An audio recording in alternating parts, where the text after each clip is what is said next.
Bonjour à tous, j'espère que vous allez bien. Aujourd'hui une vidéo différente de d'habitude. En effet, j'aimerais analyser en profondeur un actif avec vous comme je l'avais déjà fait auparavant. Comme vous pouvez le deviner à la vue du graphique, on va parler aujourd'hui d'un actif ô combien détesté par les uns et adoré par les autres. On va bien entendu parler du ICP de la fondation Definity. Avant toute chose, je tiens juste à dire que je ne détiens pas ce token car j'ai une autre stratégie en place qui n'est pas compatible avec celui-ci. Donc tout ce qui va suivre ne sera vraiment qu'une analyse objective, je n'ai aucun intérêt à encenser le projet ou au contraire le démonter. Donc voilà, maintenant que la parenthèse est faite, on va pouvoir entrer dans le vif du sujet. À son listing, le ICP a commencé à s'échanger aux alentours de 600$ et a perdu 95% de sa valeur entre son listing et le bottom actuel trouvé. Si on regarde le graphique en hebdo, on ne remarquera aucun M de retournement baissier durant tout ce dump qui n'a fait que suivre en fait le crash général du marché durant la période du mois de mai et juin. Déjà rien que là, on peut déjà se dire que cette baisse en V a de grandes probabilités d'être visitée par la suite pour connaître la vraie nature de ce mouvement. Sa baisse a été plus violente que la majorité des autres alts qui ont perdu pendant cette période dans la majorité des cas entre 50 et 75% de leur valeur depuis leur ATH. Pour vous, est-ce si étonnant de voir un actif tout fraîchement listé avec une hype de nouveauté pour un projet qui se veut assez révolutionnaire dans un marché qui ne cesse lui-même de péter ATH sur ATH? Personnellement, je ne vois rien de si choquant, je pense tout simplement que ce projet a juste eu le malheur de sortir au mauvais moment et que si le marché aurait continué à pump comme il le faisait, cet actif aurait eu un tout autre graphe.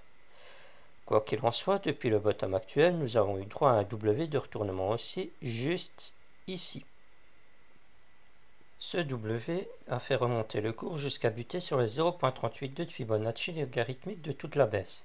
À partir d'ici, on peut donc se dire que nous sommes dans un mouvement tendanciel baissier avec une figure de retournement haussier. On est alors dans une phase de changement de dynamique.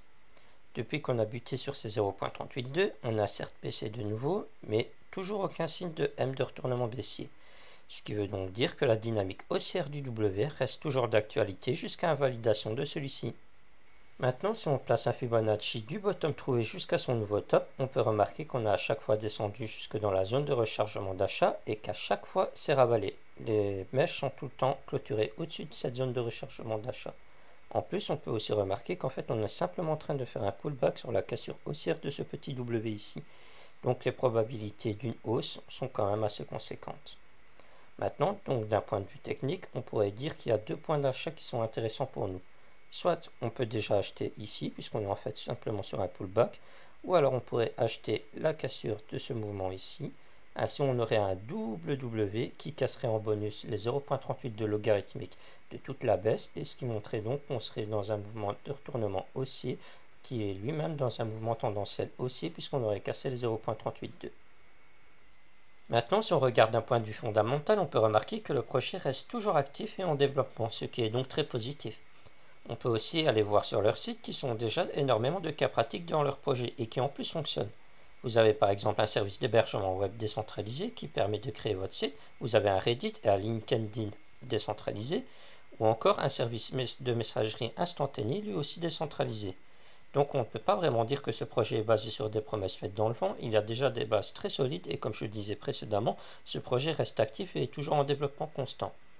Maintenant, si on creuse sur leur Twitter, on remarquera qu'à chaque post, la majorité des commentaires sont très négatifs.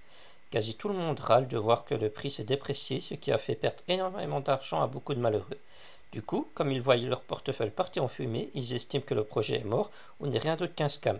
C'est véridique, je vous invite à regarder par vous-même le commentaire, ça se ressemble tous sur le même sujet.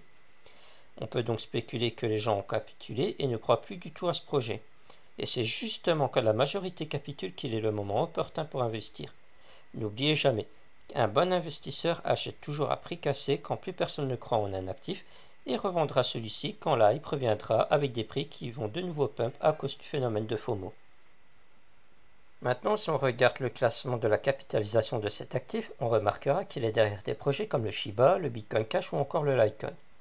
Avec tout ce que je viens de vous dire sur le fondamental du SIP, est-ce que vous pensez qu'il est normal que sa capitalisation soit derrière les projets que vous voyez à l'écran? Personnellement, non.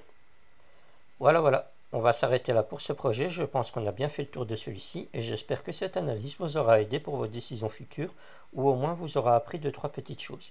Sur ce, je vous laisse. N'hésitez pas à donner vos avis en commentaire ou à me rejoindre sur le Discord si le cœur vous en dit. Je mettrai comme d'habitude le lien dans la description et en commentaire épinglé. Allez, passez tous une bonne soirée et à plus tard.